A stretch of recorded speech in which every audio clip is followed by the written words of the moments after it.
Right. Rohit, take it away. Okay. Hi, everyone. Welcome to the 34th session of Virtual Shadowing. Today, we have General Surgery and Obstacles to Medicine with Dr. Mohammed Faki. As always, you can contact us on Instagram at Virtual Shadowing or email us at virtualshadowing@gmail.com. All of our sessions will be recorded and posted to our YouTube channel, which is Pre-Health Virtual Shadowing. Next slide, please. Here are our upcoming topics. Next week, we'll have a nursing spotlight in anesthesiology. The week after that, we'll have history and insights to surgery. And on February 9th, we'll have legal issues in medicine. Join us on Zoom or YouTube Live at 7 p.m. Central Standard Time for these topics. Next slide, please. Here is the virtual shadowing working group comprised of Reagan, Shayon, Taylor, Elena, Rachel, Ani, Miriam, and myself, as well as our physicians, Dr. Fowler, Dr. Morchetti, and Dr. Salazar. And we're also fortunate to be joined by Dr. Elaine Reno. Next slide, please. As always, there will be two Q&A sessions throughout the presentation, one near the middle and one at the end. If you have any questions, please put them into the chat. Please put them in the general chat, don't direct message them to us. If you have any questions about the quiz, please hold them to the very end until after the second Q&A. With all that said, please welcome Dr. Mohammed Faki. Mohammed, before you get started, I will just comment that this is a very, very important day for our nation and for the world. The United States, as I think most of you know on the call, passed 400,000 deaths today from COVID. And so, as never before, as those of you who really are thinking about entering medicine, please look around you and see how stressful and difficult medicine can be to practice. There is such a responsibility for serving the public and taking care of people in need. So please reflect on this and watch what is happening is now with a turn of a new administration, we look to see new efforts at trying to control the epidemic in this nation and around the world. We're especially glad to have all of you here tonight, all 1,000 of you that are online with us and those that are our guests at YouTube. We've had over 41,000 people click through on the website, and we actually have 35,000 people on the email list. So it is on behalf of the working group for the virtual shadowing, it is an absolute delight here for our 34th session to bring Mohammed on to tell us all about the world of the operating room. So Mohammed, would you take it away? Thank you, Dr. Fowler. Thank you, Rohit. And thank you guys all from the virtual shadowing for offering me this opportunity. And thank you for everyone who's joined on, the 1,000 people that have joined. As I take you through the journey to become a general surgery resident, through the triumphs and failures. And as Dr. Fowler said, it's a unique time.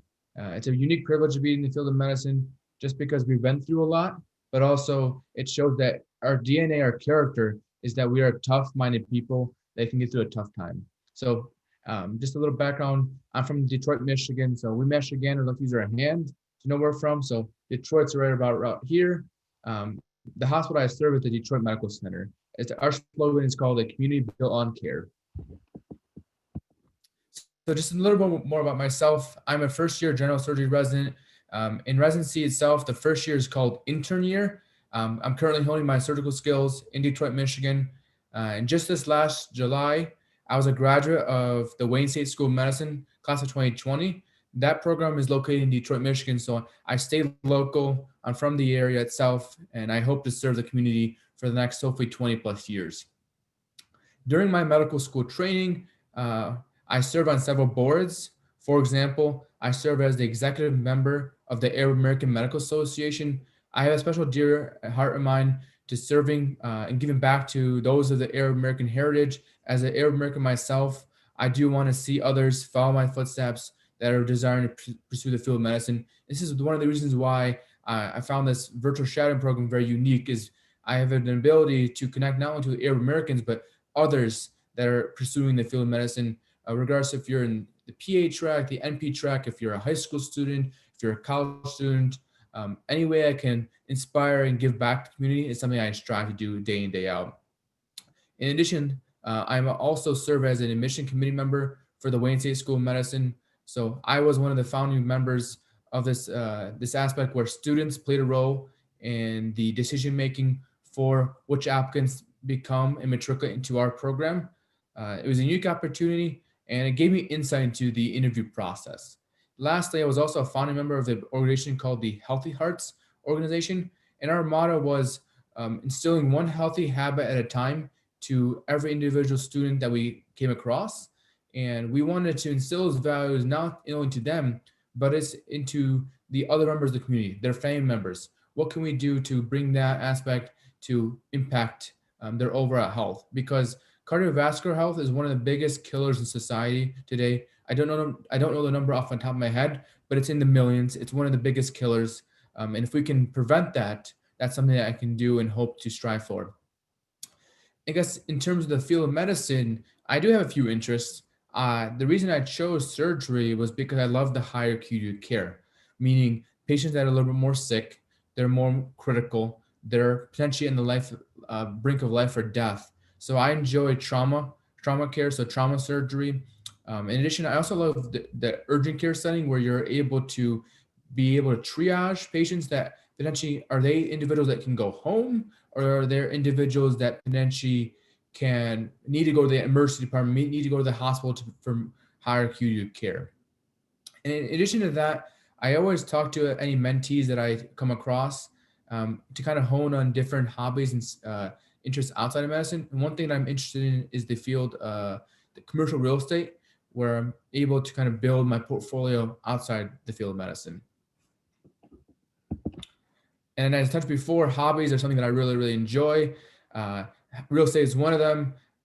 I grew up back in the day. I played sports, every sport you can name: football, basketball, soccer, lacrosse, tennis. And football has been dear to my heart. I played it for about 12 years. I almost went and played it in college, but I ended up not pursuing that track. And my girlfriend, she's a Kansas City Chiefs fan, so I hopped on their bandwagon. So there's a picture of Mahomes and his lineman. They're going to the AFC Championship game. So I always stress to every mentee, like, find those other side hobbies that you do, because those are the things that are going to keep you grounded, and it will allow you to succeed and be a better physician, better NP, better PA, or anyone in the medical profession, because you have that well-roundedness. You're able to think outside the box, be creative.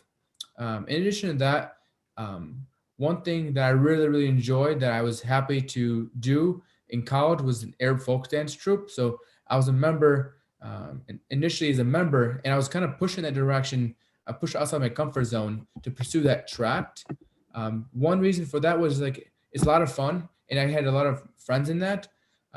But it really showed me that going outside your comfort zone is where you truly grow. And initially I started as a dancer, but over time I transitioned from a dancer to a choreographer. So I was the one actually making these different dances, picking on different tunes and beats and mashing them together. And it really brought up my creative side. And I think the reason I enjoy it so much was just because I spent it with a lot of friends and family, but I was able to showcase it to them and showcase my culture. And then the reason I kind of harp on these skills, just to go and kind of backtrack, is these are skills that you can apply in the field of medicine: how to be creative, how to figure out ways, how do you handle people in different situations. Because as a choreographer myself, I was tasked with dealing with difficult people. Some of them were my friends. They were mingling too much. How do I kind of reel them in and hold them in the right direction towards one goal? So there's a lot of skills that you can learn from your outside hobbies that you can apply in the field of medicine. And lastly, I'm an entrepreneur at heart. I love side odd jobs. So during the pandemic, actually during some downtime, I worked as a DoorDash driver and an Instacart driver. It was actually pretty good money. I mean, I had all the time in the world. Went from someone who worked and studied for 40 some plus hours a week to now not doing anything. So I figured, why not kind of pick up a skill that I can do? And I had a car, I had all the time in the world, and I definitely stayed safe at the same time. I wore a mask when I collected the food and delivered it, but it was an easy opportunity for me to kind of make money.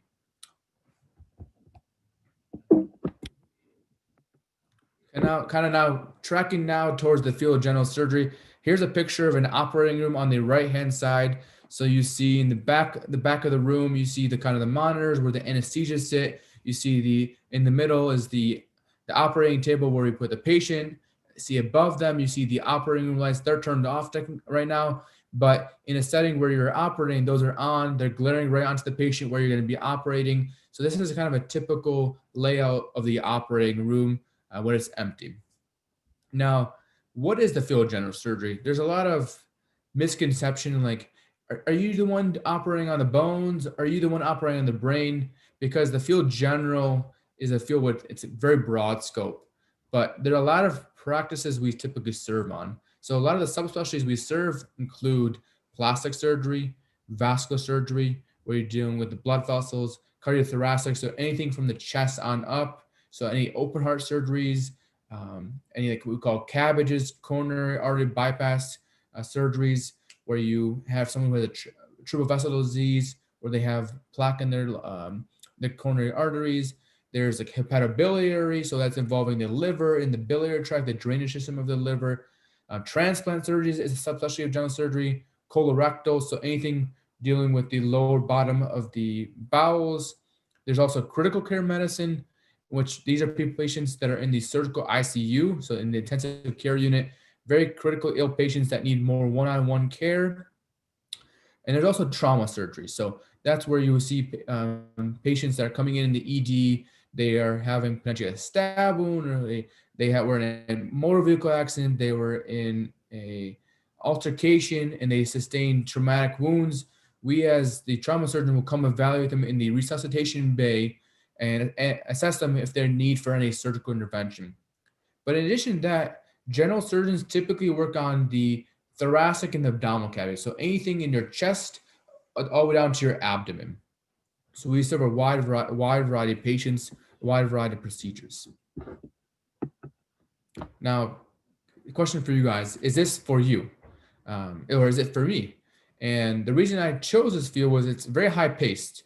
Much like the emergency department, much like those fields that are more intense, there's a lot of thrill and adrenaline and epinephrine that goes in. Your high intensity, and that's what kind of drew me to this field. Trauma surgery, subspecialty, is like you're dealing with life and death, and I love the higher acuity setting of patients, so that's something that kind of pushed me into this direction. There are tons of procedures, central lines, chest tubes. Those are kind of a couple of examples we have that you in the field of general surgery have that appeal to me. Another thing is the instant gratification. In the field of general surgery, you have a patient that has a problem. They have potentially abdominal pain. They may have developed appendicitis and they need to get that removed. Through surgery, you're able to take that problem, remove the problem, and then you ultimately fix the problem, and patient feels a lot better. So having that instant gratification is something that potentially is something for someone who wants that. General surgery may be appealing to them. In addition to that, you gotta love the bright lights. The OR lights, you're gonna be in the operating room for a prolonged period of time. So if you enjoy that aspect, enjoy being there and operating, this is a field potentially for you. Lastly, high impact. You have the ability to save lives. And especially in the field of trauma surgery, where it's life or death, and being able to minimize a bleed or identify a source or identify a problem and solve that problem, you're able to save their life. Now, kind of hopping on the benefits of the field of general surgery, I said before, instant gratification, the ability to help people, fun procedures. There's a wide variety of procedures. Here on the right-hand side, you can see a surgeon next to something called a Da Vinci robot. And this is a new advanced technology where it's in what we call minimally invasive surgery. Previously, surgery was open, so you have large cuts in the abdomen, a lot of pain, whereas now surgeries can be conducted more minimally invasive. So with a little small cut, you have robotic tools that go into the body, and there's a surgeon, which you can't see here, on a separate console that's connected to the robot, and they are able to control it and manipulate it and operate within the body in a small confined space with less cuts. And what that means is, for patients, that means faster recovery times, meaning they're out of the hospital much faster, less bleeding, and then what that means is a happier patient. So those are some things that are benefits of having robotic surgery. And interesting enough, just a fun fact, this robotic surgery was started at a hospital in Detroit, Michigan. Not my hospital, Detroit Medical Center, but Henry Ford Hospital, now even 5-10 minutes away from us. So this is a tool that revolutionized the field of surgery in many ways. And then I think, like before, it's intellectually stimulating. The reason that is each patient that comes in the door is presented as a unique patient. They are not presenting like a textbook. Some do with textbook examples. The others, on the other hand, aren't textbook. You're having to think outside the box. What is wrong with this patient? What am I missing? What questions do I need to ask? And being able to be challenged on a day-to-day basis is something that is very appealing, not only to general surgery, but all fields of medicine. Now, kind of harping on the cons, the field of general surgery is very stressful. You're dedicating your life's work to patients that are potentially on the brink of death. They're life and death, and you're making decisions for patients that could influence not only their lives but their families' lives as well. So it's very, very stressful. In addition to that, you're working long hours. On average, general surgeons work 70 to 80 hours per week. They're away from family. They're sacrificing their time to care for patients, and this can definitely take a toll on people. In addition to that, there's a long trajectory. I'll definitely move on to this in a later topic, but it's you're dedicating about 10 plus years of your life for this field in order to care for patients who do need surgery. And this can definitely be detrimental to some people, but the reward, in my opinion, is worth the process and worth the struggle that you work for. One thing we also do on general surgeries, we do take call, sometimes 24 plus hours at a time, up to about 28 hours. So that can be very detrimental because of the fact that you may have a sleep deprivation. It may be very taxing on your body, and that can definitely be a con in terms of general surgery. I also threw this on here. It doesn't apply to all fields, but there are sometimes lots of poop. In general surgery, you're dealing with the bowels, so you may deal with patients that unfortunately have loose stools, have diarrhea. They may have different fluid that you may not want to interact with. And that's something I mentioned on here, the potential con. Lastly, you're working nights, you're working weekends, you're working holidays. So you're going to be working at different times of the day, all throughout the year. And because you're dedicating time away from friends and family, it can be definitely something that can affect you both mentally and emotionally. And there's also a liability. There's always, with anything you do, there's always a risk and liability of being sued.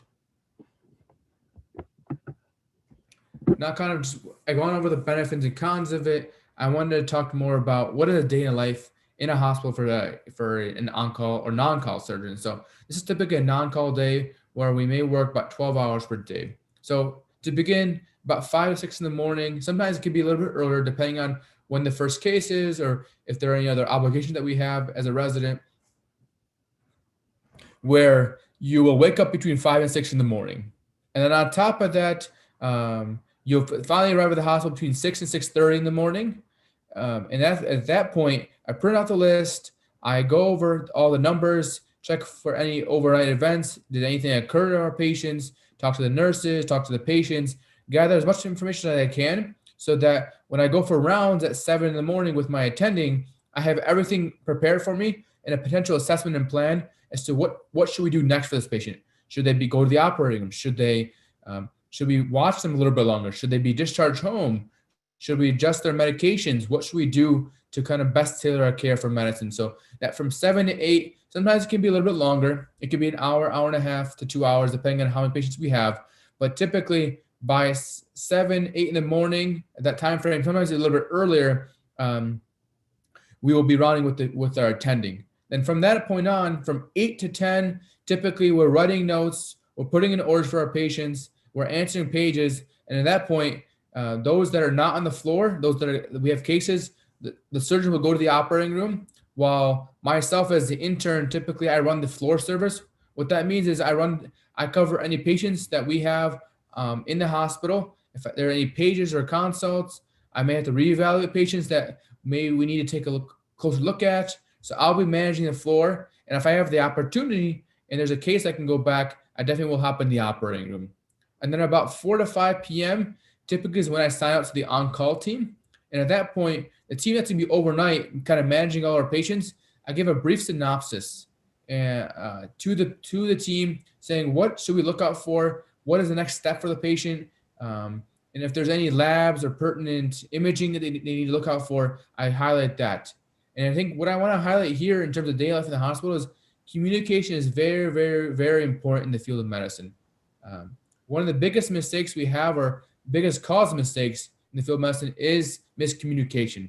And if I'm able to minimize that by giving a detail or a somewhat thorough but concise synopsis to the team, like what's going on with the patient, what to expect, I think you can minimize those mistakes.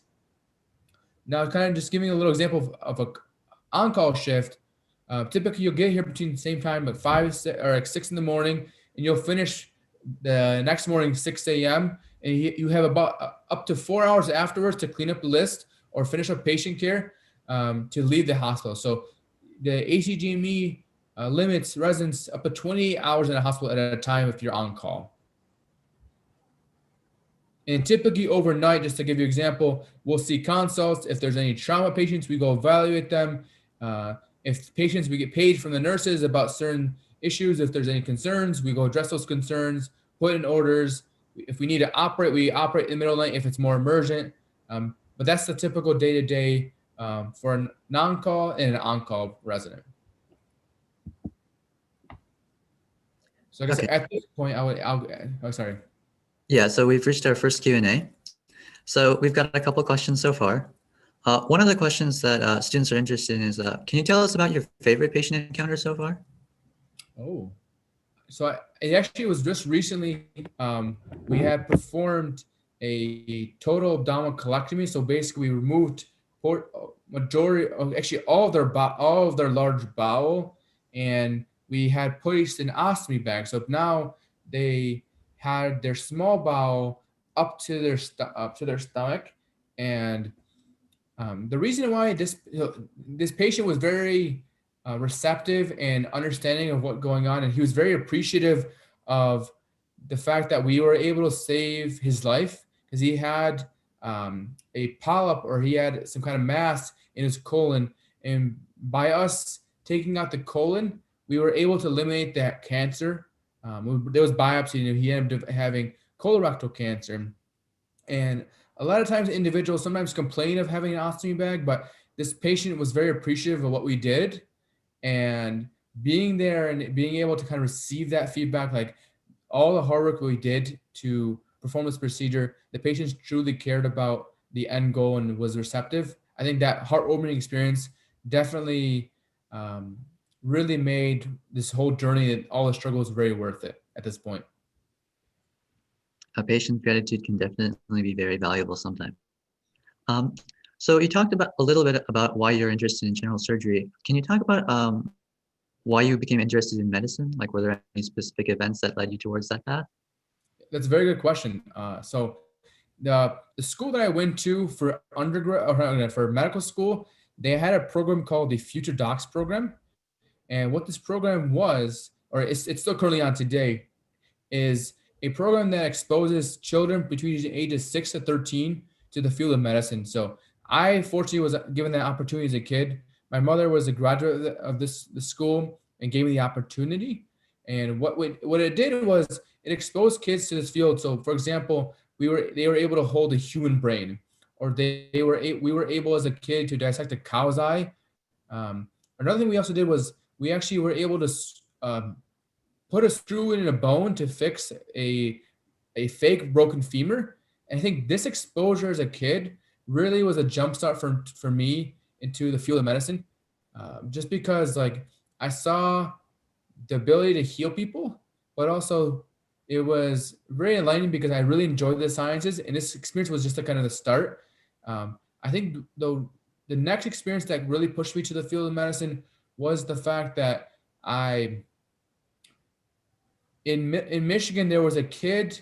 He was 16 years old. He was a high school student. He collapsed after hitting the game-winning shot. I don't know what city it was in, but I was so mesmerized and intrigued as to why this individual at 16 years old collapsed that I started a physical screening drive for kids in my local community to include an EKG to prevent this from ever happening again. I think those two experiences where I saw the ability for me to have an impact on people's lives really jump-started my career and kind of my goals into going to medicine. Thank you for sharing that.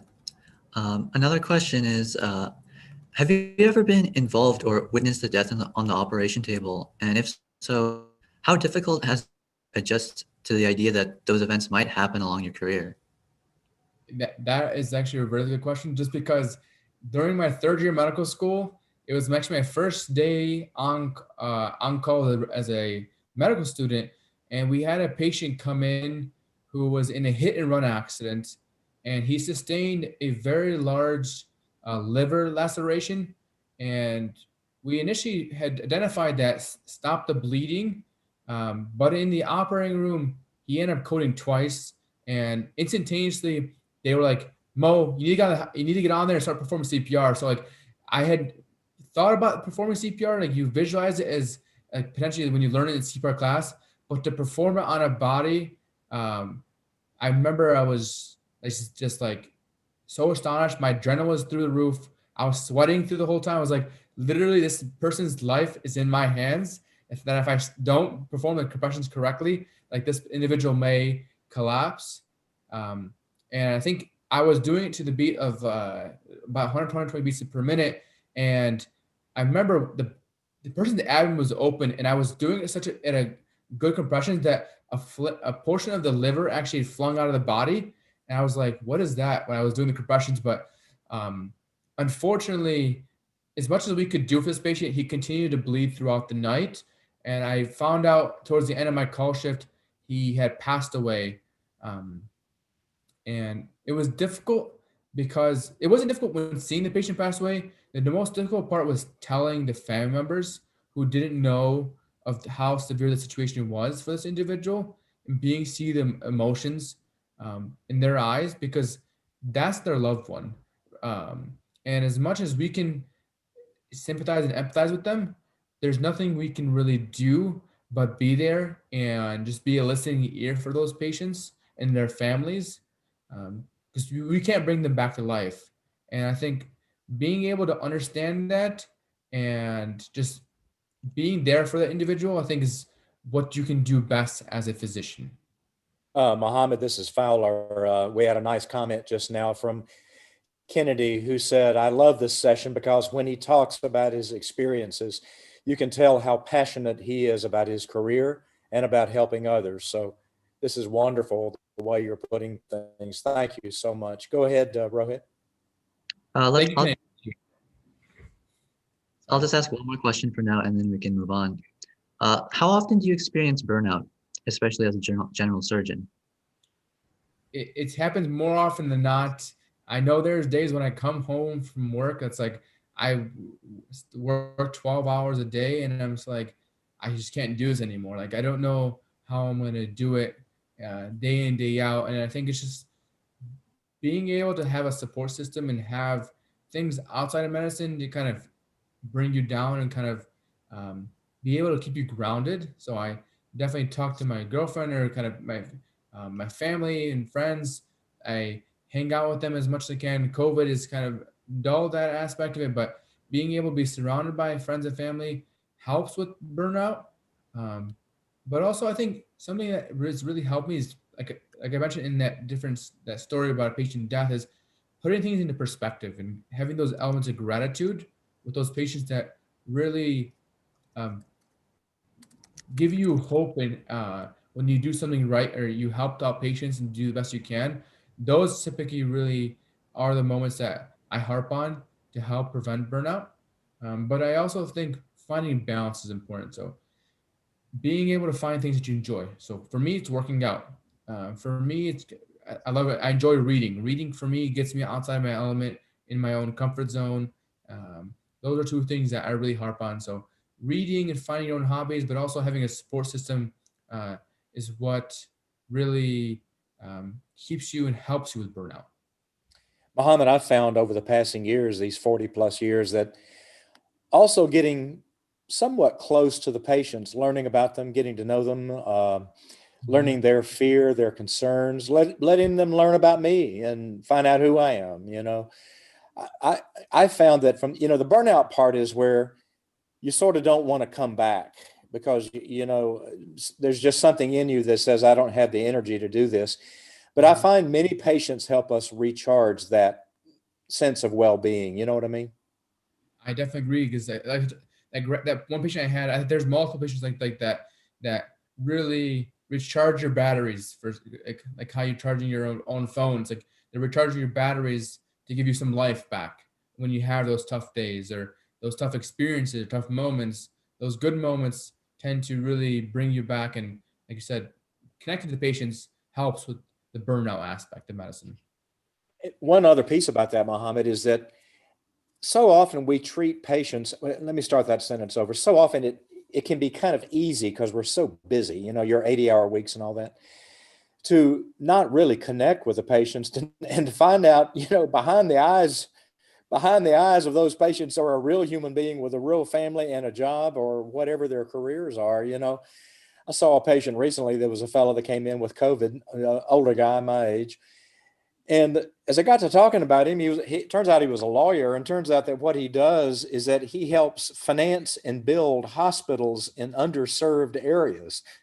And I went, holy cow, what an amazing person. This is a guy going out building hospitals to supply what I do for a living. I just thought that was wonderful. Anyway, thanks for that. And please go ahead.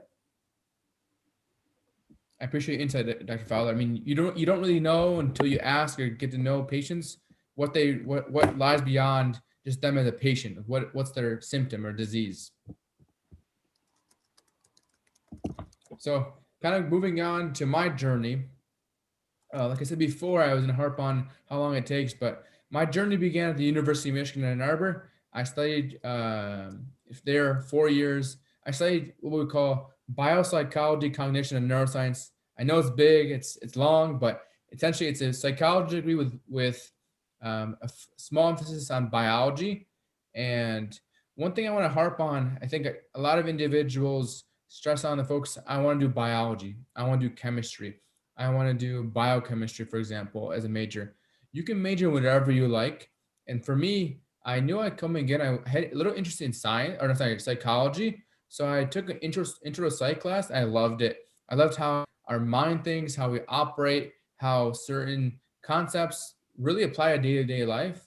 For example, like conformity. When you go, for example, in an elevator and you see everyone facing the door, and if you were to face in the opposite direction, you, by virtue of your kind of psyche, would turn and position that face the door as well. So that's where my fascination with psychology started, and I went on and pursued a major in psychology. Went on, took the MCAT, then I finally matriculated into Wayne State School of Medicine. It was a kind of broad experience located in Detroit, Michigan. So I had a great exposure to people of different ethnicities, races, backgrounds, socioeconomic statuses. I really, really enjoyed my experience at Wayne State just because the people that you serve and the people that you learn from as patients really truly shape who you are as a physician. And then now I'm in a 5-year residency in general surgery. I'm in my first year, what we call the intern year. And this is in Detroit Medical Center in Detroit. So I've stayed local in Michigan all my life. And I kind of hope to stay in that for my career. Now, one thing I wanted to talk about, I think a lot of people don't mention, you won't see this on Instagram, you won't see this on people's highlight reels, or people that don't like to talk about failures in medicine, but I think failures are an inevitable part of life. You're going to have failures throughout your journey, and I am not alone in that. I've had my fair share. And I think when you're in the moment with failures, you don't typically really enjoy them. They're really hard. They're very taxing on you. They're on your emotional, mental well-being. And as you can see, this individual here is like really stressing out, but they are a blessing in disguise. And if you're able to view a failure as an opportunity to learn and grow from, your potential is endless. And I'll talk about a couple of my failures that I've had so far in my journey. And I'll talk about what I learned from those failures and how I view them as really blessings in disguise. So going into undergrad, I was from high school. I was in a prep high school, and I graduated with a 3.8 GPA in high school. Not to brag, but to give a perspective as to what I was going into undergrad. I was like, yeah, I'm a big shot. I got this. If I study the way I studied in high school, I definitely can be prepared and crush my first exam. And I took a look at my score after my exam. I got a 52, and I still remember that score today. That just shows the profound impact it has had to me. I mean, the score didn't mean much to me, but at the time it did. But it's still not necessarily haunts me, but I use it as a propellant, and I love to tell a story because if I can overcome a 52, so can you. Um, You know, Mohammed, we as I mentioned to you, I'm on the admissions committee here at Southwestern, and we use the scores in organic chemistry to tell a lot about the applicant. You know, basically, because organic chemistry is uniquely hard across the board, it's very difficult. And so what did you do after that F? So interesting enough, so my program as a first year student, undergrad student, you have the opportunity to withdraw a class before a certain deadline. So I was like, going by my parents were like, do I drop this class? Do I do this as my first semester, or do I push through it? And I was like weighing the pros and cons, and I was like, I know myself that I can do this. I know I can overcome this, and I think it was more of a mental blockade at that given moment. And I talked to my parents, and I was like, you know what, mom, I'm gonna do this. I'm gonna push back, and I'm gonna overcome this. I know it's gonna be hard, it's gonna be difficult, but I'm gonna find a way to make it work. And I remember seeing other friends who really did well in organic chemistry, and I was like, I tried surrounding myself with them and figure out what did they do better, what did they do more than I did. And when I look back, I was like, man, I didn't study as much as they did. I didn't put in the hours. I didn't do all my practice exams that they did. I didn't go to these tutoring sessions or the study hours if I had questions. And when I was able to figure that aspect of out and put in more diligent work, I realized that my study habits of high school days were long gone. I needed to figure out something else because I'm in a new ball game. So I was able to open up change my study habits, and I was able to ask for help when I was struggling because it's very shame. Or I thought for me, I was embarrassed to ask for help, but truly, when you ask for help, you are showing a sign of strength, not weakness. So those are two things that I learned. And I mean, I don't want to share. I mean, I got to share my score, but I got an 80%, which was an A on the next exam. So I was able to go from an F to an A. I think it really showed to me like, hey, I can handle this. I can, if I struggle the first exam and I was able to adapt, why not you in any case scenario? Yeah, I would say that when we score patients, we're certainly looking for that kind of trajectory, you know, heading upward as opposed to the other direction.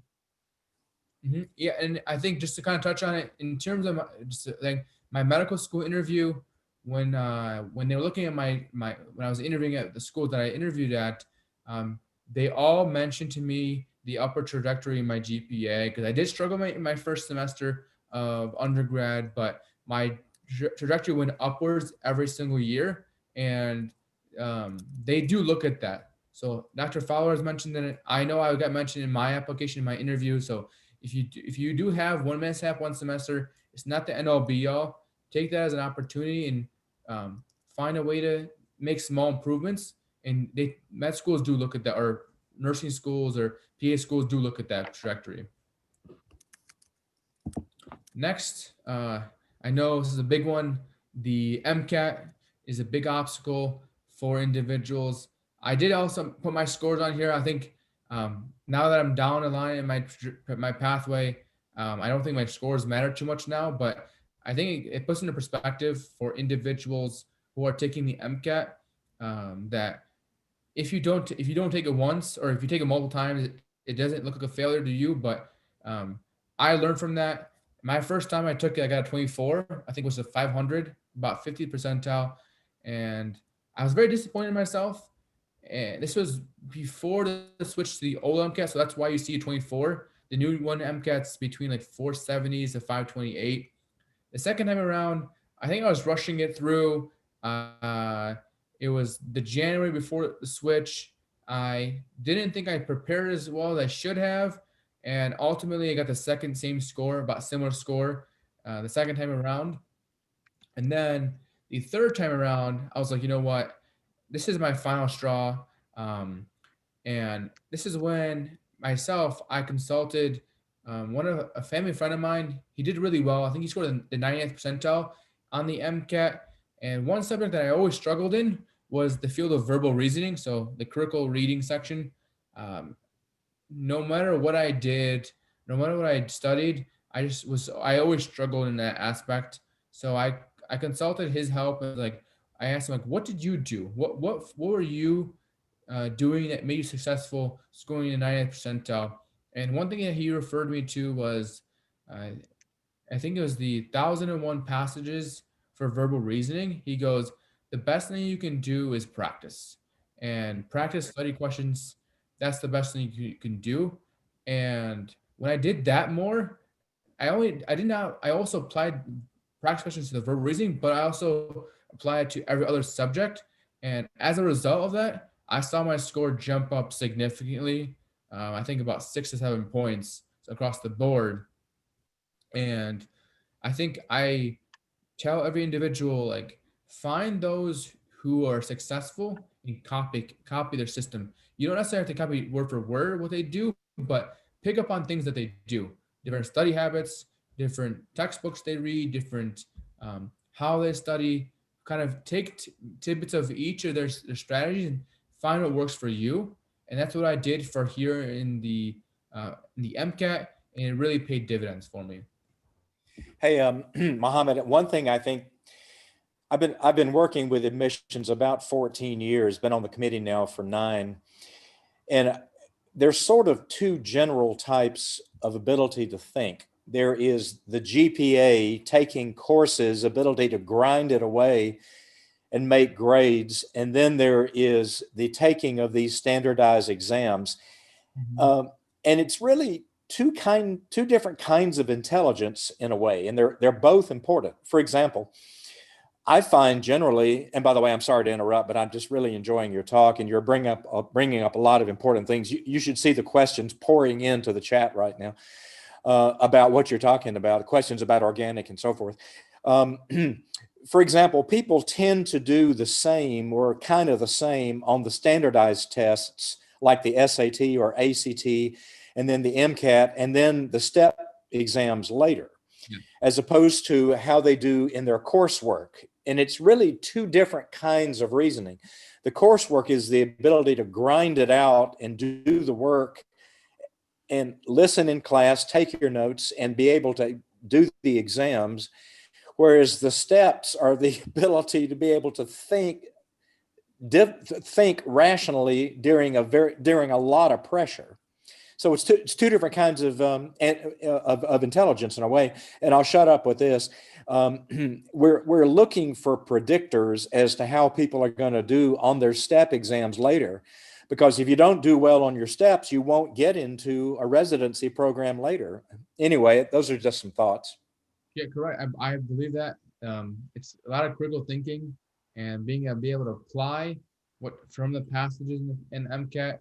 And I think that's what happens in the field of medicine, because you're going to be given lab values, you're going to be given scenarios, and not everything is black and white in the field. So you got to be able to figure out, okay, this person comes with this set of symptoms. What does this mean? Or what should I ask next? Or what lab or imaging site do I need next? And I'll definitely be talking about that in my case studies coming up next. So that's something that's very important that Dr. Fowler mentioned, and I think is very important to field of medicine. And then I think I talked about here and now in surgery residency, but also I think in residency in general, is the feeling of being overburdened and inefficient. And the struggles that I faced in this first 6 months of residency, one thing that I've been facing is like feeling like I should not be in residency. Like, do I really deserve this? Am I supposed to be called doctor? Making silly mistakes due to deprivation, like for example, being on call for 24 plus hours and like 3 a.m, a nurse asking me, hey, do you want to give this medication? And I'm half asleep. Am I making the right call? Being tasked to complete many tasks at once. As you can see in the picture here of this individual, he's being handed a phone, he's being handed a pen to do a contract, he's being handed 2 other different folders. Like being pushed and pulled in different directions is what I've experienced in the field of residency so far. And being able to prioritize that and figure out how to be more efficient and overcome being overburdened is something that I've learned these last 6 months. And I mentioned here how I've kind of overcome this or become much better in this. And I think one thing I want to harp on is I am still a work in progress. Each of us are. Wherever you are in your journey, there is still things that you continue to refine. And one thing that I've done, I know it's very simple to do, but I make a checklist of all tasks I need to complete. And I prioritize those that need my attention more immediately and urgently on my top of my priority list. And then those that are not, they're my bottom. And if there are things that need to be followed up on, one thing I do is actually in the checkbox there, I block out half the blocks list and leave the other half blocks white so that I know I've completed half the task and I need to complete the other task at a later time. And then one thing I've also learned is multitasking is inefficient. So if you're being on the phone with somebody and typing a note, you're going to be half as efficient as if you're focused on the phone and then afterwards working on your note. So being able to focus on one task and completing it first before moving on to the next is something that it's taught in psychology, but I've learned it firsthand. And then the big topic that I love to talk about that I experience on a day-to-day basis is what we call imposter syndrome. And this applies to not only being a resident, it can be also be as a medical student, it can also be as a pre-med student, wherever you are in your pathway, it's kind of this experience of feeling like you're a phony. Like that everything that you've done is due to being a fraud or due to sheer luck. And I highlight here a couple examples that I've actually personally have said to myself. One thing in the first few months of residency, when I'm addressing patients, I would always call myself Muhammad rather than, hi, I am Dr. Faki. I'm here to serve you. I'm a general surgery resident taking care of you today. So I remember I caught myself after like 3-4 months in, like, hey, like I worked my butt off to get to where I'm at today. And I deserve the title I've earned. I put in the X amount of hours in, put in the time. I've taken a lot of exams, so I deserve to be called this title. Another thing I've also talked about is self-doubt. So I've before have said to myself, I got into medical by just sheer luck. And there is some luck to it. I definitely will agree to that. However, there's a lot of work that you put in to get to where you're at today and be able to understand that all the hours of studying I put before in these different standardized exams, the patient encounters as a medical assistant or working in different labs, those weren't luck. That was hard work. And then another example of imposter syndrome that I think I experienced, and there's a lot of people that are type A and perfectionists, is like, even if I did a great encounter with somebody or talked with somebody and you focus on the negatives rather than your strengths, and you really beat yourself down internally on those flaws rather than finding a balance like, hey, although I made mistakes, I did a good job in this aspect of it. So being able to kind of balance those flaws and learn from them, but also take ownership of your strengths. Like, you did a great job at this point. That's something that I definitely deal with, and I deal with on a day-to-day basis. Do you think the imposter syndrome might be a little bit about upbringing? I mean, I remember my dad he flew B-17s in World War II. He was a bad dude. He ended up being an Army Air Force general. I mean, do as I say and do as I do. And if I would study hard and bring an A home, he would say, what's the matter? They're not passing out A pluses. And so I was used to being overcritical of myself. Did you have an experience like that, Mohammed?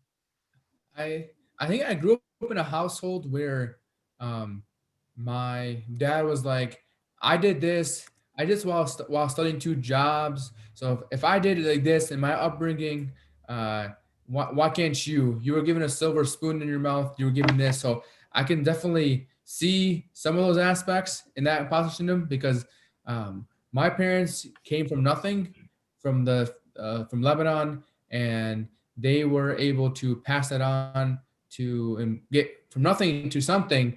And now I'm in a position where I'm in a much better place than they were. So maybe that I didn't realize that could play a role in how I perceive imposter syndrome. So very interesting to take, Dr. Fowler. I think it's a great point to make that your upbringing can influence it. But now I kind of want to talk about how to deal with imposter syndrome. One thing that I do still struggle with today myself is kind of sharing those feelings, like being able to be open about that and understand that it's a normal thing to experience and that you're not the only one.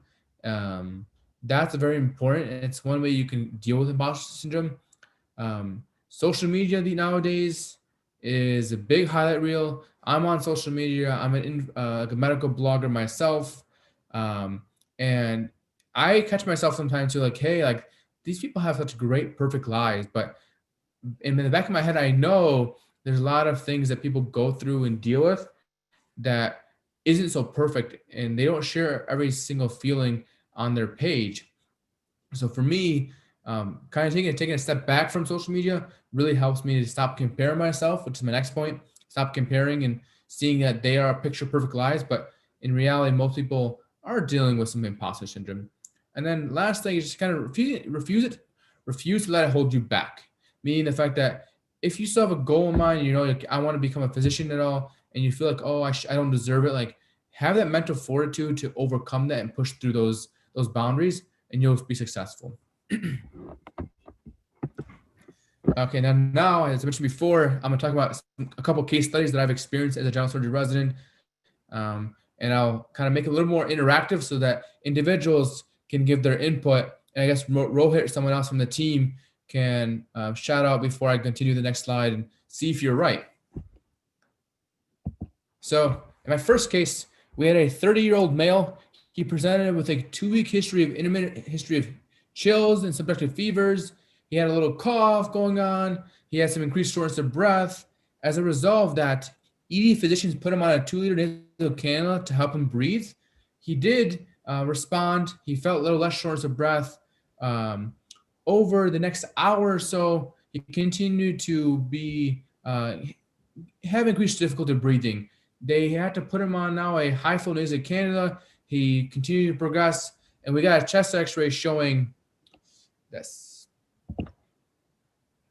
And this individual ended up having a collapsed lung, what we call a tension pneumothorax. Now, in this case scenario, you can see on the picture on the right where the arrow is located, how collapsed that lung was. If you look on the other lung, you can see all those little striations, little marks going extending to the all the way through the ribs, and that's what you can tell difference between a lung that's normally inflated versus a lung that is collapsed. Now, I have a question for you guys, if you can answer this. But what would we do in this case scenario for this individual with a tension pneumothorax or a collapsed lung? You can answer in the chat, and then I'll wait a couple seconds to see what people respond. We're getting chest tube, needle puncture. We got dozens of chest tubes. Another needle puncture. Yes. Needle decompression. Correct. Someone says insert a straw. Thoracentesis. Yeah, so in this case, actually, this individual, we placed a chest tube emergently. This individual had what we call a tension pneumothorax, and he had a collapsed lung. His lung actually progressed, and general surgery was consulted. I was paged, and I looked at the X-ray. I was like, oh! I immediately texted my senior and said, we got to get down to this patient. We need to put a chest tube with the individual. And immediately after placing the chest tube, he had about 1,200 cc's, which is about 1.2 liters of kind of brownish fluid in his chest. Very odd case. And thankfully, we were able to decompress him off and all that fluid off his lung. And he actually was able to respond, and he had much improved breathing after that chest tube placement. So everyone Mohammed, you of course know the difference between simple and tension pneumothorax. Could you possibly explain that to the students? So yes, so a simple pneumothorax, this typically occurs in those individuals. There's a common scenario in this case where patients that are tall or thin, and they have what we call blebs that rupture. And in this case, if it occurs spontaneously, they may have an instance where they have a small pneumothorax that develops and collapsed lung. So if you can see in the X-ray, there is the chest cavity, the pleural layer, and then where the lung is, that layer in between the lung and the pleura, that's where if air becomes entered in that space, that's where a collapsed lung occurs. However, a tension pneumothorax doesn't occur spontaneously. It occurs in a case where there's a traumatic experience. So if someone has like a stab wound, or they're in a car accident where there's some traumatic experience, and in this case, because there's such a large entrance of air and collapsing the lung, you can see in the midline their trachea, where their windpipe can become deviated. And as a result of that, it can actually be life-threatening. Yeah, because of course that blood supply cannot return to the heart, and the patient goes into shock. And so they come in with chest pain, maybe a little shorter breath, but the tension, they can come in shock and be in real trouble. Mm-hmm. And in this case, thankfully, we were able to recognize that tension pneumothorax. It doesn't necessarily have to be diagnosed on chest x-ray. If the individual is really in shortness of breath and they have decreased breath sound on one side after some kind of traumatic experience, clinically, physicians in the ED or trauma surgeons should recognize that and place a chest tube in that case scenario. So then in my next case, we have a 55-year-old female that presents with severe pain in the upper right central abdomen that radiates to the shoulder back. On physical exam, she's very, very tender in the upper quadrant when she's touched. In terms of her review of systems, she experiences fever, nausea, vomiting. In this case scenario, I wanted to ask a different question: is what type of imaging study should we get for this patient, especially since she's female?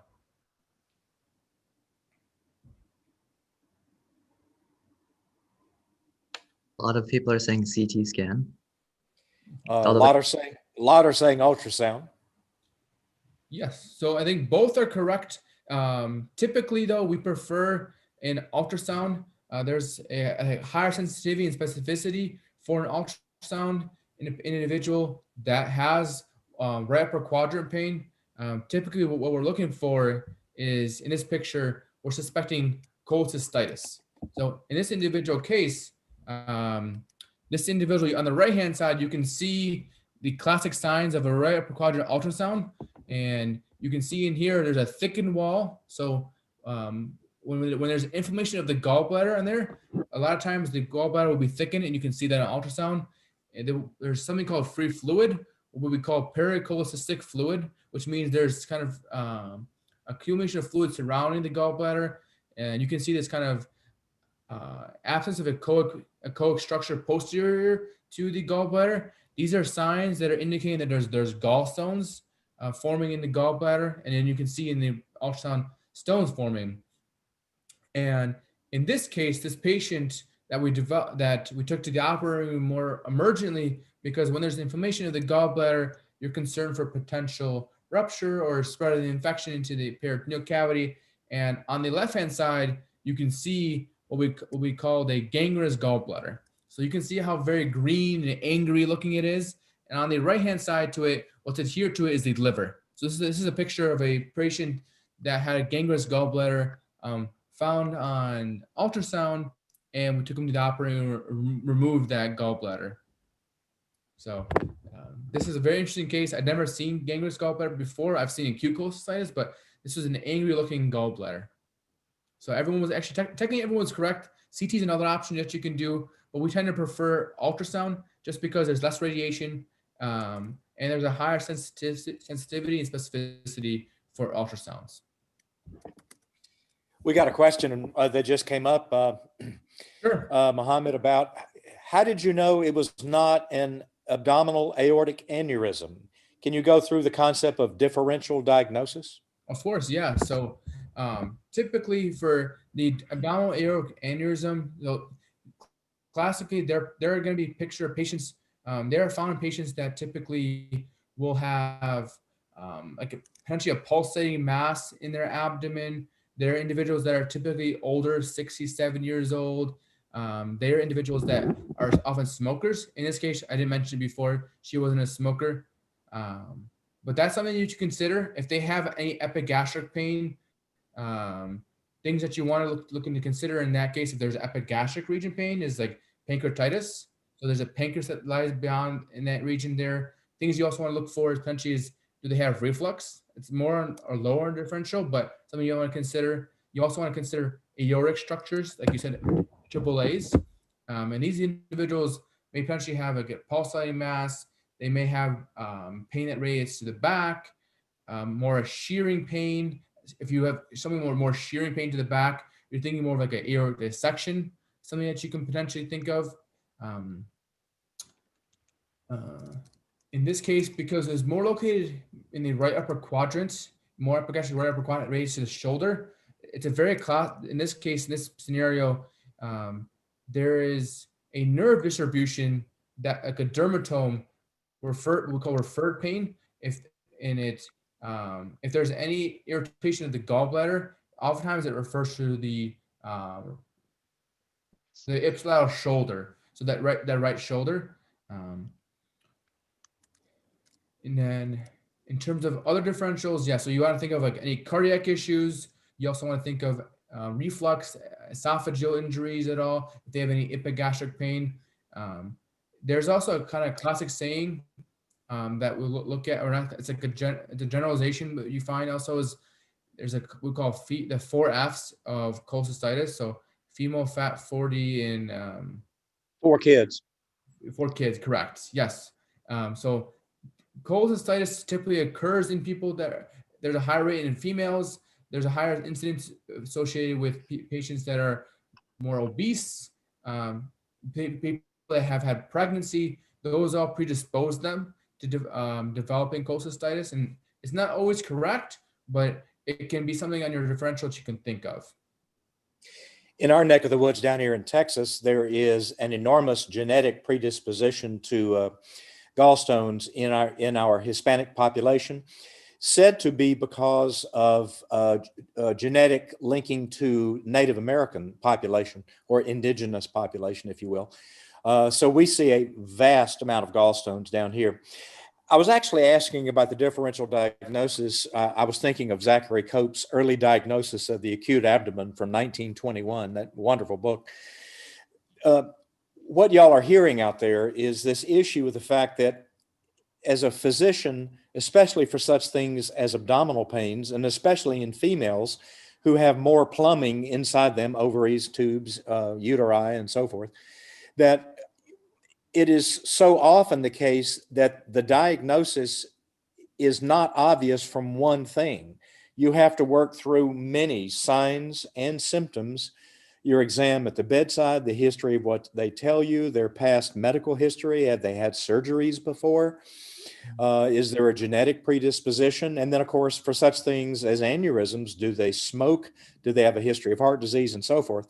So as you're thinking about getting into medicine, be thinking about how hard this business is.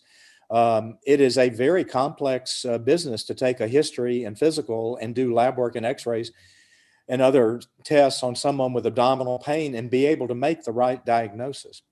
Mohammed, I'll stop with this. Zachary Cope in 1921, 100 years ago, said that the difference between a specialist in a field and a generalist, which is an average doctor, is in the rigor of the application of a differential diagnosis. This is something that you don't just learn in grammar school. It takes a lot of work. It's taken you 5 years as a general surgery resident to be able to do this, Mohammed.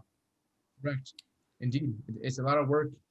And like I said, there's a lot that goes in the differential diagnosis, but when you're able to think about that and kind of how each symptom paints a picture to what they're doing or what's the ultimate diagnosis, it really helps to kind of piece the puzzles together.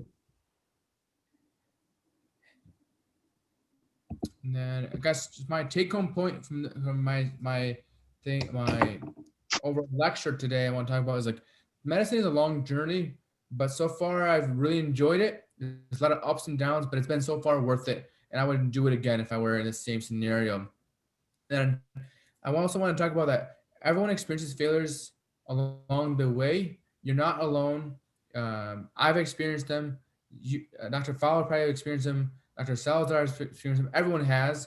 To trust the process, learn from each failure, and grow from the opportunity. And I think also surround yourself with a great support system. There's going to be a lot of burnout, a lot of potential for imposter syndrome. But when you surround yourself with others around you that really empower you, inspire you to be better, you truly find a way to push through all the difficult times and be successful. And then also don't forget to support your other hobbies outside of medicine. I ever tell every individual, find those other passions that you have on there and just enjoy them. Take that time to really hone on those opportunities, but also take a love for medicine. And I guess thank you guys for listening to my little talk for, I'm not sure how long, but over an hour or so. Mohammed, what a wonderful talk. That was just terrific. One of the students, and I hope you'll look at chat. There's about 1,000 thank yous coming in. You had about nearly 1,300 people that were listening to you tonight, Mohammed. So we're going to pin you down. We got several more questions if you've got time to stay with us a little bit longer. That someone asked about that quote, and that quote from Zachary Cope was, "The difference between a generalist, an average physician, and a specialist is in the rigor of the application of a differential diagnosis." So good. Rohit, do you have a few more questions to pin down Dr. Faqih? Yep, a few more questions. One of the questions that a student had was, it has to do with choosing your specialty. So how do you, when does a surgeon choose their specialty going into residency? So it happens throughout the whole process. A lot of individuals will know going into medical school that they want to be a surgeon.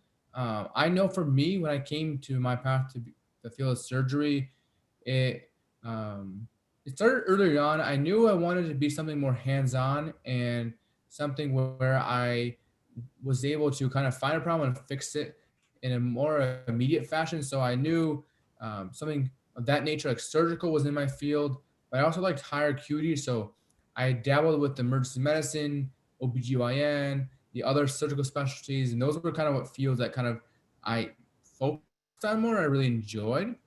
I think early on, just to kind of dichotomy for others, is like there's a big thing of a concept like surgery, non-surgery. Like, do you feel like you love more acute care, higher acuity, more procedures, and pursue the surgical aspect of it? If not, you can pursue more medicine, like internal medicine, pediatrics, maybe anesthesia, or other things that didn't involve procedures. You can kind of split off that way. But I knew early on I loved more hands-on. And I was dabbling between emergency medicine and surgery. But I think I really enjoyed operating and being able to fix problems immediately. And that's what ultimately kind of pushed me into the path of surgery. Do you have any plans to do a fellowship once you've completed your residency? So that's in the books. It's potential that I can do like a critical care fellowship because I like higher acuity care. That's a 1-year fellowship. But I know I don't want to spend too much time. I want to have the ability to spend with friends and family. So that may be my fellowship that I'm leaning toward now, but I think time will tell in a few years if I feel more burnt out or like ready to finally practice medicine on my own. Okay, thanks for sharing. I know you mentioned briefly the takeaway points, but what's something that you wish that you knew as a pre-med in undergrad that you didn't know? That's also another good question. I think to not be too hard on yourself. Like if you have the ability to go out and spend time with friends and family on a Friday night, like enjoy the night out, like, and you want to study, like take those couple hours and just enjoy the night. Like you're gonna treasure those moments more, and like not being able to study and like having that balance, I think for me is really important. So like if you have the opportunity to find balance, like take those opportunities and run with it. Like you don't need to be studying 100% every single day, 24 hours a day. Like if you can be efficient with your time and get your study done in 5-6 hours for the day along with your classwork, and you're able to kind of spend time with friends and family or do things outside of medicine, like not studying, I think that's something I wish I would have honed on more as an pre-med. Another thing I think I would not worry about is like if you have one bad grade, don't let it hurt yourself or let it like derail your course. Like everyone has one bad mistake. Everyone has one failure along the path. Like don't take it personally, because once you do it, it kind of snowballs into other aspects and it just becomes a big hot mess. Rather than if you can kind of take ownership of that one mistake and just kind of move on from it and learn from it, you do tend to work better, and you're a better person as a result. Thanks for the advice. Another question that a student has was, has your career affected your relationship, especially family and friends? No, I know. I think my family and friends are very understanding, and I have friends and family that are in the field of medicine, so they do understand that like I'm gonna miss a family event here or two, and I think that's a very big blessing because I've had other friends who were in the field of medicine um, who didn't have people in the field of medicine. They didn't understand the rigors of it. So when they were like telling them, hey, like I'm studying, I'm gonna miss family dinner, or I'm gonna miss spending time with friends and family, they were questioning why they were studying so much, and they had to kind of explain as to why they're doing this because it's a long track and there's a lot of sacrifice along the way. So I've been fortunate enough to have family that understand my journey, and some of them have gone through this journey before, so that is a benefit. So it's I'm very very fortunate. It's great to hear that you have a great support system. Another question is, on average, how long is a surgery? Because like sometimes surgeries can be very long. So do you end up having to stand long periods of time? And as a result, do you develop any like knee or back pain? Yeah, that's also a good question. I think one thing that I've done to help prevent that for long procedures is like um, make sure you have a good set of shoes with a good support system. That will help prevent any kind of back injuries or knee pains. Um, the surgeries themselves, they can vary in range. They can range from like 15 minutes to some that are 10 plus hours long. So, for example, some transplant surgeries can be 4 to 10 hours long, depending on the transplant. I think I've been in a kidney transplant before, which was about, I think it's like 4 to 5 hours. I've heard of liver transplants that take 10 plus hours in. I personally haven't been in that surgery, but they vary from a wide degree. However, just to kind of focus on general surgery, like a gallbladder removal takes about an hour, hour and a half. An appendix is about an hour or so. Um, like if you do like a colon removal, colectomy, that can take a couple hours in How about a general. heart transplant, Mohammed? Oh, heart transplant. I'm not sure what a heart transplant. I haven't personally seen one. I know like a cabbage, a coronary artery bypass. I think I've seen one was like one I've seen was like 7, 8 hours. Oh, is it? Yeah. I think Dr. Salazar says that 7, 8 hours. So they vary depending on the case and the complexity of the case too. Heart transplant can go as many as 13 hours. That's a grueling one. We have been seeing a lot of lung transplants because of COVID-19, and those are also a grueling 13, 14, 15-hour ordeal. So Yeah. with you operating so long, Mohammed, what's your sleep schedule like? So I try to get at least 6 to 7 hours of sleep a day. So I try to get in bed by 10:30, 11 o'clock. And I typically will get up about 5. So like I get about six hours. I think I'm trying to push for more 7 hours on non-call days. Um, and then on the call days, it's really hit or miss. I've had nights, fortunately, where I've slept 5, 6 hours throughout the night. And there's other times where, because we're operating through the middle of the night, I may get luckily 1 hour of sleep on call days. But my post call days, I tend to sleep about 5 to 6 hours on top of that. So I get on average about 6 hours sleep a night. Good, So what are you going to do when you finish? When you finish your Sorry, training? Dr. Fowler, When you finish your I training, think what? I want to practice in a community setting, so in a private practice facility. I do have interest in the critical care medicine, so potentially surgical ICU. I also have interest in kind of opening up like an urgent care setting where we can like maybe like a surgical center where they can do outpatient procedures, lower acuity outpatient procedures in a surgical center. Something that I'm interested in. So kind of bringing those maybe like a colonoscopy or doing like a hemorrhoidectomy where you're removing hemorrhoids, for example. Those more lower acuity procedures, if I can do them in an outpatient setting, and avoid the inpatient setting, something I'm interested in also opening too. So Mohammed, changing subjects and getting back to the admissions process, how did you feel with your cultural background as you were applying to medical school? I've been in medicine almost a half century. I have never seen a more culturally sensitive period in my entire life, much less in the last 20, 25 years. How did you feel during your period? Because you were applying, well, I guess about 6 years ago. Correct. And then again, you had to apply to a residency. So what did you think?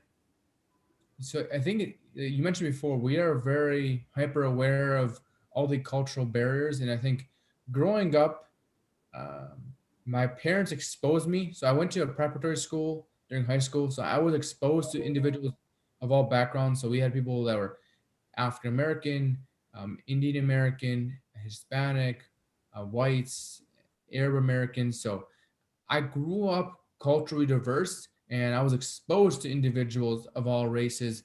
But I still live in a city where there's a very dense population of Arab Americans. So I definitely felt like I was in a bubble, and being able to experience those other people, other how they thought and how they process things really opened my eyes.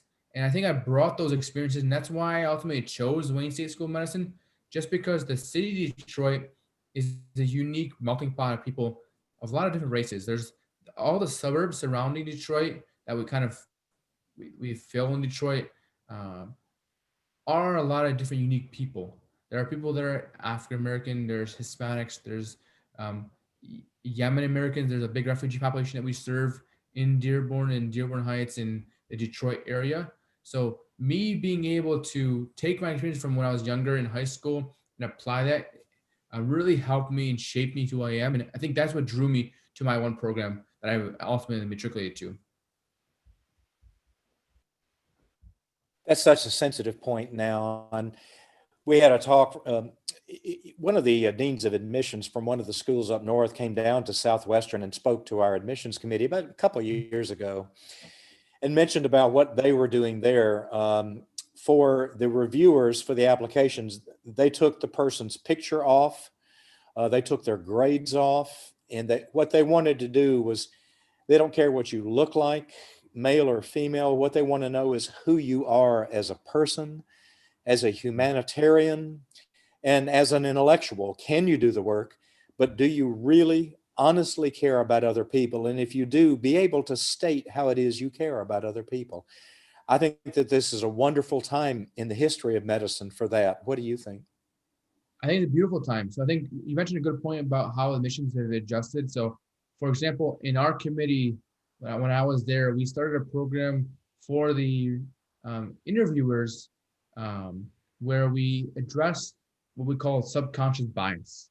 And a lot of individuals, they're what we call subconscious, meaning the fact that it's below your conscious level. So you're not aware of how you view an individual, for example, in a favorable or unfavorable direction when you interview an applicant. So, for example, there's like the likability bias, in which someone who's more like you, and maybe faith or your same ethnicity or same background, you're more likely to like them higher than someone else who isn't like you, for example. And we did a program through that where we kind of brought those biases to more the conscious level. And it really was eye-opening to me because I saw those couple biases in applicants that I gave a more favorable direction to. They were definitely stronger candidates, but when you bring those biases up to the conscious level, they make us a better human being overall. Like you said, we want to find individuals in the field of medicine that are truly passionate about the field of medicine, and that eliminates those biases because we're serving people of all races and all backgrounds. That's so wonderfully said. And a couple of sessions back, we were talking about a book that I just finished rereading, which was Hiroshima by John Hersey, a wonderful book. And it talks in there about part of the creed for the doctor in Japan. And their creed that they take is, in part, that medicine is the art of compassion.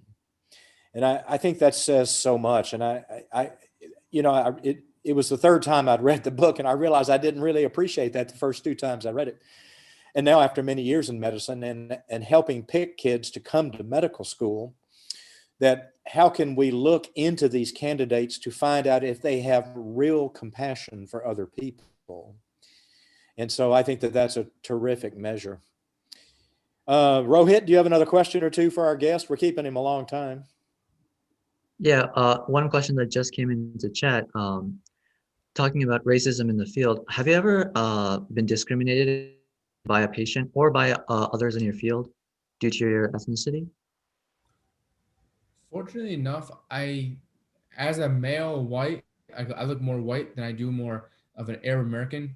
I have not been racially profiled or stigmatized against. However, I did see the other hand when I saw a female colleague actually. She was not necessarily racially profiled. She was like there's a gender discrimination. I would say that's better discrimination where an individual, one of an attending, he mentioned he complimented her in a way that was a little bit more derogatory, better way to put it, and it wasn't very professional on the attending's way of choose of wording, and it wasn't his first offense. He has done this on to other individuals, and this individual was then reported to the professionalism committee, and he was reprimanded for his actions, which I think was appropriate in that regards because if this were to continue, who knows how far this would have gone along. And I was happy that a female student, medical student, had reported this individual because this gender discrimination or how certain attendings communicate with female medical students is very wrong, distasteful, and that's something that a lot of female physicians still experience today. And we as male physicians have to stand up for those females because these attendings are typically in positions of power, and the power structure relationship. Oftentimes, female students don't feel empowered to stand up for themselves in these situations. Mohammed, as a fellow person of color, and having done this a little bit longer, I have been the victim of racial discrimination as a healthcare clinician. And so many hospitals, including ours, have a zero tolerance policy for patients who want to discriminate against the clinicians taking care of them. And I, as an attending physician, have to be particularly even more careful caring for my resident physicians and my nurses, and I will stick up for them each and every time. And so you can do it professionally, but we have a zero tolerance for that baloney. So I hope that you, in your years of training and beyond, learn to kind of the fine skills of confronting these individuals and stick up for your residents, your colleagues, and your nurses. Thank you so much, Dr. Keller. Oh, Pappy said, Mohammed, that people tell you all about themselves you ever want to know. You just have to pay attention. And when people come to see us, they're sick, and sick usually has fear. Fear often breaks down the barriers of civility. Some people are not very civil anyway, but fear often breaks down the barriers of civility, and that you can get past the fear. And in fact, people will apologize saying, I'm so sorry. I'm so sorry. I didn't mean to be that way. Or you find out exactly who the person really is. The thing about medicine that makes this hard is that we mostly don't choose to take care of these patients. We take care of them anyway.